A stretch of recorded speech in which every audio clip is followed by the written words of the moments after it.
Both music and language have a lot of similarities. They involve complex sequences that unfold in time. They are both forms of communication. This has interested all the world's best philosophers from Plato going back over 2,000 years ago. Scientists like Darwin wrote about possible evolutionary links between music and language in his book The Descent of Man, and so did artists like Leonard Bernstein, who gave a series of lectures at Harvard in the 70s.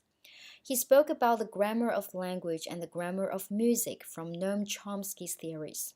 So it's a persistent question.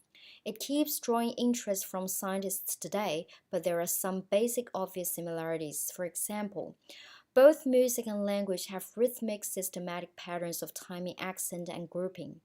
Both language and music have melody structure patterns of pitch over time. Both have syntax, discrete elements like words or notes, and principles of combining those elements into sequences.